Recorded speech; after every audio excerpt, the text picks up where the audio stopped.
राधे राधे भक्तों भक्तों, अगर आपके घर में भी आपकी माताएं बहनें सुबह जल्दी उठकर खाना बनाती हैं तो ये बात आपके लिए बहुत जरूरी है। ये ज्ञान सिर्फ पढ़े लिखे लोगों के लिए नहीं बल्कि हर उस व्यक्ति के लिए है जो अपने घर में सुख समृद्धि चाहता है। कहा जाता है कि जिस घर में महिलाएं खुश और प्रसन्न रहती हैं वहां माता लक्ष्मी का वास होता है। मां लक्ष्मी खुद कहती हैं कि स्त्री सिर्फ घर की शोभा नहीं बल्कि घर की लक्ष्मी होती है। जहां स्त्री की इज्जत होती है, जहां वह सुबह उठकर घर गृहस्थी संभालती है, वहां कभी गरीबी टिक नहीं सकती। भक्तों, आज मैं आपको एक ऐसी सच्ची और बहुत ही गहरी सीख देने वाली कथा सुनाने जा रहा हूं जिसे स्वयं माता लक्ष्मी ने बताया था। ये कहानी हर गृहस्थ के लिए बहुत जरूरी है क्योंकि इसमें बताया गया है कि किन कारणों से माँ लक्ष्मी किसी घर में रहती हैं और किन वजहों से वो घर छोड़ देती हैं। एक समय की बात है, देवर्षि नारद जी आकाश मार्ग से यात्रा कर रहे थे। चलते चलते उन्होंने देखा कि एक गरीब आदमी खेत में जमीन पर बैठा जोर जोर से रो रहा है। उसका दुख देखकर नारद जी का हृदय पसीज गया। वो सोचने लगे, ये बेचारा कितना परेशान है, इसकी मदद करना तो मेरा कर्तव्य है। नारद जी धीरे धीरे उस आदमी के पास गए। वह व्यक्ति सिर पकड़कर रो रहा था और अपनी बर्बाद फसल को देख रहा था। नारद जी उसके सामने प्रकट हुए और बोले, हे पुत्र, तुम इतनी करुणा से क्यों रो रहे हो? तुम्हारी पीड़ा क्या है? उस आदमी ने जब आंखें खोली तो चौंक गया। उसने देखा कि सामने स्वयं देवर्षि नारद खड़े हैं। वह तुरंत उनके चरणों में गिर गया और रोते हुए बोला, हे प्रभु, मेरे दुख की कोई सीमा नहीं है। पिछले महीने मेरी पत्नी का देहांत हो गया। मेरी एक छोटी बेटी है जो किसी तरह मेरे लिए खाना बनाती है। जब से मेरी पत्नी चली गई मेरे घर की हालत खराब होती जा रही है। खेत बर्बाद हो गया, पैसा खत्म हो गया, जानवरों ने सारी फसल नष्ट कर दी। ऐसा लगता है जैसे माँ लक्ष्मी ने मेरा घर ही छोड़ दिया है। मैं अब बिल्कुल अकेला हो गया हूं। ये सुनकर नारद जी बहुत दुखी हुए। उन्होंने सोचा इस बेचारे का दुखा दूर करना ही होगा। नारद जी बोले, हे पुत्र, चिंता मत करो, मैं तुम्हारी समस्या का समाधान लेकर अवश्य लौटूंगा। इतना कहकर नारद जी तुरंत वहां से देवलोक के लिए प्रस्थान कर गए। नारद जी माता लक्ष्मी के समीप पहुंचे। माता लक्ष्मी ने स्नेह पूर्वक उनका स्वागत किया। पूछा, देवर्षि, आज आप किस उद्देश्य से पधारे हैं? नारद जी ने सम्मान पूर्वक प्रणाम किया और बोले, हे माथे, मैं आज आकाश मार्ग से जा रहा था। तभी मैंने एक बहुत गरीब मनुष्य को रोते हुए देखा। उसकी पत्नी का निधन हो गया है और वह कहता है कि आपके जाने के बाद उसका घर उजड़ गया है, उसके खेत नष्ट हो रहे हैं, घर में कष्ट ही कष्ट हैं। उसने मुझसे पूछा, आखिर माता लक्ष्मी ने मेरा घर क्यों छोड़ दिया? माते, मैं आपके पास इसी प्रश्न का उत्तर जानने आया हूं। ऐसा कौन सा कारण था कि आपने उस घर से अपना वास छोड़ दिया? देवर्षि नारद जी की बात सुनकर माता लक्ष्मी मुस्कुराई और बोली, हे नारद जी, आपने जो प्रश्न किया है यह केवल उस एक गरीब मनुष्य के लिए नहीं बल्कि इस पूरे कलयुग की सभी स्त्रियों और घरों के लिए अत्यंत लाभदायक है। आज मैं आपको एक ऐसी गहरी और महत्वपूर्ण कहानी सुनाने जा रही हूं जिससे पता चलता है कि मैं किस वजह से किसी मनुष्य के घर में ठहरती हूं और किन कारणों से मैं उस घर को छोड़ देती हूं। इस कहानी में वह रहस्य छुपा है जिसे जानकर कोई भी घर सुख, शांति और समृद्धि से भर सकता है। जो भी इस कहानी को पूरे मन से सुनेगा उसके घर में मेरा वास अवश्य होता है। और जो स्त्री इस कहानी में बताए गए नियमों का पालन करेगी उसके घर में मैं हर पल रहूंगी। नारद जी हाथ जोड़कर बोले, हे मातेश्वरी, कृपया मुझे यह ज्ञान अवश्य दें क्योंकि मैंने उस दुखी मनुष्य से वचन दिया है कि मैं उसके सारे कष्टों का समाधान लेकर लौटूंगा। आप ही मेरी लाज रख सकती हैं। माता लक्ष्मी ने स्नेहपूर्वक कहा, देवर्षि, चिंता मत करो, मैं तुम्हारे वचन को व्यर्थ नहीं जाने दूंगी। मैं तुम्हें वह कारण भी बताऊंगी जिसकी वजह से उस मनुष्य का घर उजड़ गया, पर पहले तुम इस कथा को ध्यान से सुनो। फिर माता लक्ष्मी कथा आरंभ करते हुए बोली, एक समय की बात है, एक नगर में श्याम नाम का इंसान रहता था। लेकिन वह कोई साधारण मनुष्य नहीं था, बल्कि इतना अधिक आलसी था कि करवट बदलने में भी उसे श्रम महसूस होता था। जिस करवट लेट जाता उसी में घंटों पड़ा रहता। उसकी पत्नी बेचारी दिन रात घर का सारा काम करती, और जब कभी वह उसे कुछ काम करने को कहती तो वह करवट बदलकर उसकी ओर देखने के बजाय पीठ फेर कर लेट जाता। पत्नी ने कई बार समझाया, कई बार मनाया, लेकिन श्याम की आलस में कोई कमी नहीं आती थी। अंत में पत्नी को यह यकीन हो चुका था कि उसका पति जीवन में कभी कुछ नहीं करेगा। एक दिन पत्नी ने बहुत प्यार से कहा, देखो मुझे पता है तुम्हें उठने बैठने में परेशानी होती है, लेकिन कम से कम खटिया पर बैठे बैठे ही कुछ कर लो। अगर आदमी बिल्कुल ही निष्क्रिय हो जाए तो घर भी चलता नहीं और सम्मान भी। यह सुनकर श्याम थोड़ा सोच में पड़ गया। ऐसा कौन सा काम है जो बिना उठे बैठे सिर्फ खटिया पर बैठे बैठे किया जा सकता है? कुछ देर बाद उसके दिमाग में एक अजीब सी बात आई। वह अचानक खुश होकर बोला, अरे सुनती हो, मुझे काम मिल गया, बैठकर भी मैं बहुत बड़ा काम कर सकता हूं। उसकी पत्नी को पहली बार लगा कि शायद आज उसका पति कुछ काम करेगा। वो मुस्कुराई और सब्जियों की टोकरी वो चाकू लेकर आ गई। उसने चाकू उसके हाथ में दिया और बोली, लो आज से बैठे बैठे सब्जी काट लिया करो, कम से कम घर में थोड़ी मदद ही हो जाएगी। इतना कहकर वो पत्नी दूसरे काम में लग गई, लेकिन श्याम तो श्याम था, उसने चाकू और सब्जी को तो देखा तक नहीं। पत्नी जब थोड़ी देर बाद लौटी तो देखकर हैरान रह गई। उसके पति ने सब्जी काटने के बजाय खटिया पर बैठकर मक्खियां गिनना शुरू कर दिया था। और तो और उसके सामने बिस्तर पर 7 मरी हुई मक्खियां पड़ी थी। उसे देखते ही श्याम गर्व से उछल पड़ा और बोला, देखा मैंने बैठे बैठे कितना बड़ा काम कर दिया, 7 मक्खियां मार डाली, 7 मक्खियों को मौत के घाट उतार दिया है। अब देखना तुम मैं पूरे दिन में कितनी मक्खियां मार सकता हूं। अब उस आलसी महाराज को तो अब यही धुन सवार हो गई। उसे जहां मक्खी दिखती वो वहीं फट से हाथ मार देता।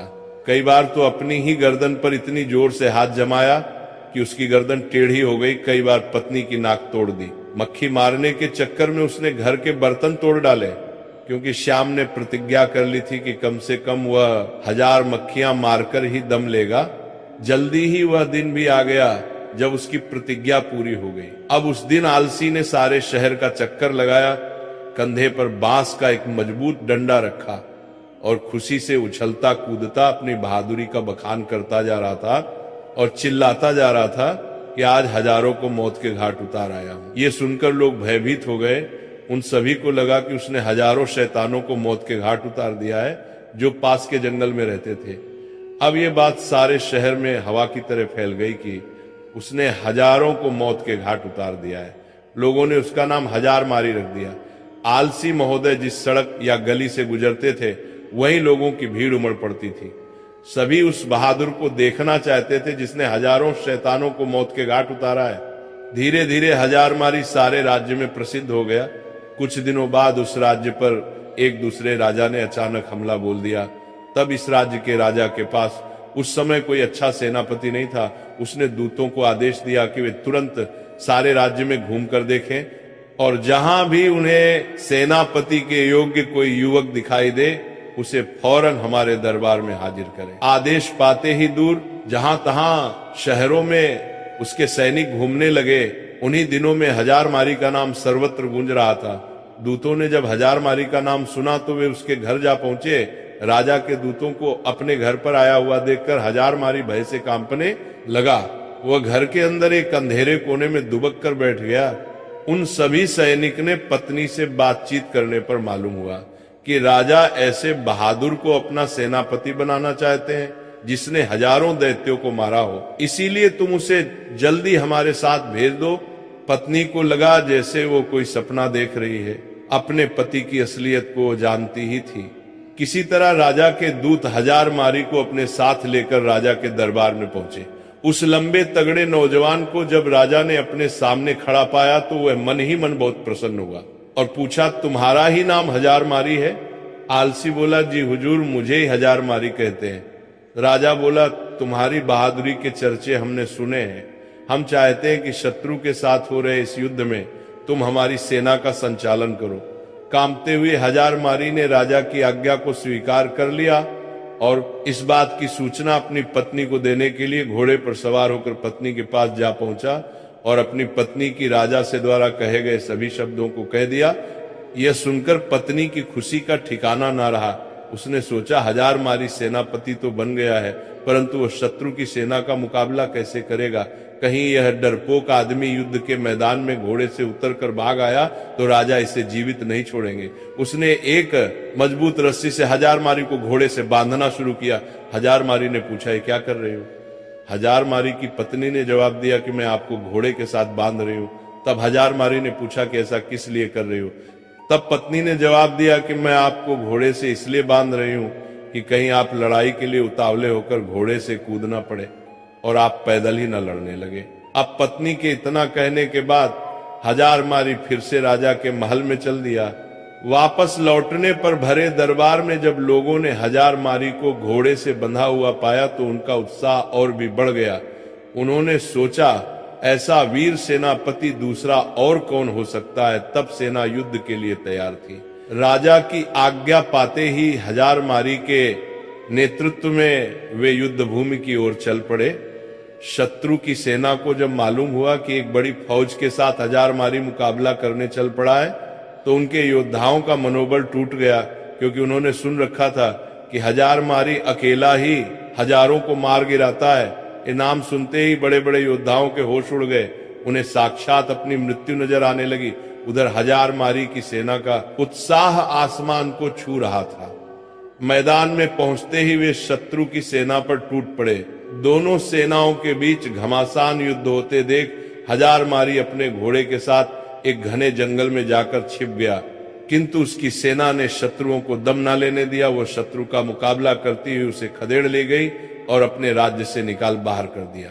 शत्रु पर विजय पाने के बाद अपने सेनापति की जय जय कार्य करते हुए जब सैनिक वापस लौटने लगे तो हजारमारी भी जंगल से निकलकर उनके बीच में शामिल हो गया। वापस लौटने के बाद नगर में धूमधाम से विजय उत्सव मनाया गया। हजारमारी की वीरता पर राजा प्रसन्न हो उठे। उन्होंने हजारमारी के पास जाकर कहा कि मेरे बहादुर सेनापति, हमें तुम पर गर्व है। तुम्हारी अद्वितीय वीरता के कारण हमें विजय प्राप्त हुई है। इसके लिए पुरस्कार स्वरूप हम तुम्हें 1000 स्वर्ण मुद्राएं देते हैं। साथ ही हमेशा के लिए तुमको हम अपनी सेना का प्रधान सेनापति नियुक्त करते हैं। ये घोषणा सुनकर हजारमारी बहुत प्रसन्न हुआ और मन ही मन अपने भाग्य को सराह लगा। इसके बाद राजा ने पूछा कि बहादुर सेनापति हजारमारी जी, आप हमें ये बताइए कि आप इतना बहादुरी भरा काम इतनी आसानी से कैसे कर लिए? तब हजारमारी ने बड़े ही गर्व के साथ जवाब देते हुए कहा कि हे राजन, ये जो कुछ भी हुआ है ये सब मेरी समझदार और बहादुर पत्नी की वजह से हुआ है। इसमें एक बहुत ही गुप्त राज छिपा हुआ है जिसे मैं आपको अकेले में राजमहल से बाहर अपने घर पर ही बताना चाहूंगा। राजा ने पूछा कि सेनापति हजारमारी, ये बताओ कि तुम यहाँ वो गुप्त बात क्यों नहीं बता सकते हो? तो उसने कहा, यही तो मेरी सफलता का राज है जिसे मैं सबके सामने नहीं बता सकता। आपको मेरे साथ बाहर मेरे घर चलना पड़ेगा। राजा ने कहा, ठीक है, मैं तुम्हारे साथ राजमहल से बाहर तुम्हारे घर जाने के लिए तैयार हूं। तब राजा और सेनापति दोनों एक साथ राजमहल से सेनापति हजारमारी, जिसका नाम कभी श्याम था, उसके घर गए। जब वो घर पहुंचे तो उन्होंने देखा कि सेनापति हजारमारी की पत्नी अपने घर में बैठी बड़ी बेसब्री से अपने पति का इंतजार कर रही थी। जैसे ही हजारमारी की पत्नी ने सुबह सुबह अपने पति और राजा साहब को अपने घर पर आया हुआ देखा, वो तुरंत उठी और राजा साहब के सम्मान के लिए उपयुक्त व्यवस्था करने में जुट गई। फिर राजा का बड़े ही सम्मान के साथ स्वागत सत्कार किया और वो खाना तो बना ही चुकी थी। तभी उसने राजा साहब को खाने के लिए भी चौकी सजा दी और राजा साहब को सुबह सुबह ही अच्छा अच्छा खाना खिला दिया। अब हजारमारी बोला, हे महाराज, अब तो आपने देख ही लिया होगा और समझ भी गए होंगे कि मेरी जीत का असली राज क्या है। तब महाराज ने कहा, सेनापति जी आप कहना क्या चाहते हैं। तब हजारमारी ने कहा, महाराज जैसा कि हम सभी को पता है कि जिस घर की महिला सुबह प्रातःकाल ब्रह्म मुहूर्त में उठ जाती है उसके घर में कभी भी लक्ष्मी की कमी नहीं होती है और उसके यहाँ लक्ष्मी का वास होता है। और वही जिस घर की महिला सुबह सुबह जल्दी खाना नहीं बनाती है उस घर की कभी तरक्की नहीं होती है। अब हजारमारी आगे कहता है, राजा साहब हम सभी लोग ये जानते हैं कि जिस घर में सुबह जल्द खाना बन जाएगा तो उस घर की तरक्की कुछ ऐसे होती है, सुबह जल्दी खाना बनेगा तो घर के बच्चे जल्दी स्कूल के लिए भी चले जाएंगे। और यदि कोई व्यक्ति कहीं काम करता है या फिर किसी को कोई जरूरी काम है तो वह घर से कभी भी खाली पेट नहीं जाएगा। वह कहीं भी खाना खाने के बाद जा सकता है और अपना पूरा काम पूरी लगन और मन से कर सकता है। तो सुबह सुबह जो भी स्त्री जल्दी खाना बना लेती है उसके घर में तरक्की होना बिल्कुल तय है। हजारमारी ने फिर राजा साहब से जो भी उसके जीवन में अपनी पत्नी के प्रति सहायता की बातें जितनी भी थी और वह युद्ध में किस प्रकार से जीता था ये सब राजा साहब को बता देता है। तब राजा साहब ये सब जानने के बाद कहते हैं, आपने बिल्कुल सही कहा सेनापति जी, जिस घर की महिला सुबह जल्दी ब्रह्म मुहूर्त में उठकर सारे घर के कार्य कर लेती है और सुबह जल्दी खाना बना लेती, उस घर की तरक्की तो बिल्कुल तय है। उसके बाद राजा साहब ने हजारमारी की पत्नी को ढेर सारी असरफियां और जवाहरात से सम्मानित किया। अब माता लक्ष्मी जी कहती हैं, देवर्षि नारद जी अब तो आपको अच्छी तरह से समझ में आ गया होगा कि किसी भी घर की तरक्की के लिए महिला का योगदान सर्वोपरि होता है। और कहते हैं ना कि किसी भी कामयाब व्यक्ति के पीछे किसी महिला का हाथ जरूर होता है और घर की महिला यदि चाहे तो घर को स्वर्ग बना सकती है और चाहे तो नर्क। हे देवर्षि नारद जी, अब मैं तुम्हें बताती हूं कि उस मनुष्य के घर पर गरीबी क्यों पसरी हुई है और मैंने उसके के घर से प्रस्थान क्यों किया है। क्योंकि उस मनुष्य की पत्नी के मरने के बाद उसकी पुत्री समय पर कोई कार्य नहीं करती है। वह सुबह 8 बजे उठती है और 10 बजे तक खाना बनाया करती है, न कोई पूजा पाठ करती है, ना ही धर्म से चलती थी। वो अपने मासिक धर्म के दौरान भी खाना बनाती थी। इसीलिए ही मैंने उस मनुष्य के घर को छोड़ दिया था। इस वजह से ही वह मनुष्य अब गरीब है। अब देवर्षि नारद जी माता लक्ष्मी की इतनी बात सुनने के बाद कहते हैं, हे माते, आपका मुझे इस कथा के माध्यम से और उस मनुष्य के जीवन के बारे में निष्कर्ष प्रदान करने के लिए आपका धन्यवाद। अब मैं उस मनुष्य की समस्या का समाधान कर पाऊंगा। अब माता लक्ष्मी जी कहती हैं, हे देवर्षि, मैं आपको 5 बातें बताती हूँ जिस वजह से मैं मनुष्य के घर में वास करती हूँ। पहला, स्वच्छता। जहां घर में स्वच्छता और साफ सफाई का ध्यान रखा जाता है वहां मेरा वास होता है। गंदगी और अव्यवस्था मुझको अप्रिय लगती है, इसलिए घर का हर कोना स्वच्छ और सुसज्जित रखना चाहिए। दूसरा, सत्कार और सम्मान। जहां घर के सदस्यों और अतिथियों का आदर सत्कार होता है वहां मैं प्रसन्न रहती हूँ। अतिथियों के स्वागत और सेवा में तत्पर रहने वाले हमेशा ही मेरा आशीर्वाद पाते हैं। तीसरा, धार्मिकता और पूजा। जिन घरों में नियमित रूप से पूजा पाठ होता है वहां मैं वास करती हूँ। विशेष रूप से लक्ष्मी पूजा, दीपावली और शुक्रवार के दिन मेरी पूजा करना अत्यंत आवश्यक है। मैं इस दिन प्रसन्न होती हूँ। चौथा, परिश्रम और ईमानदारी। जहां परिश्रम, ईमानदारी और धर्म के मार्ग पर चलने की प्रवृत्ति होती है वहां पर मैं निवास करती हूँ। आलस्य और अनैतिकता से मैं दूर चली जाती हूँ। पांचवा, धन और दान की सही दिशा। जहां लोग धन का सदुपयोग करते हैं, जरूरतमंदों की सहायता करते हैं और धार्मिक कार्यों में दान करते हैं, वहां मेरी कृपा बनी रहती है। माता लक्ष्मी की इतनी बात सुनकर देवर्षि नारद जी माता लक्ष्मी को प्रणाम करते हैं और वहां से अंतर ध्यान हो जाते हैं और उस मनुष्य को सारी बातें जाकर बताते हैं। वो मनुष्य अब देवर्षि नारद जी के बताए रास्ते पर चलता है। इससे प्रासदेवर्षि नारद जी के बताए, इस वजह से अब धीरे धीरे उसके घर में भी माता लक्ष्मी का प्रवेश होने लगता है। वो भी अब एक खुशी जीवन जीने लगता है। तो भक्तों, इसी के साथ ये प्रवचन समाप्त होता है। बोलो राधे राधे।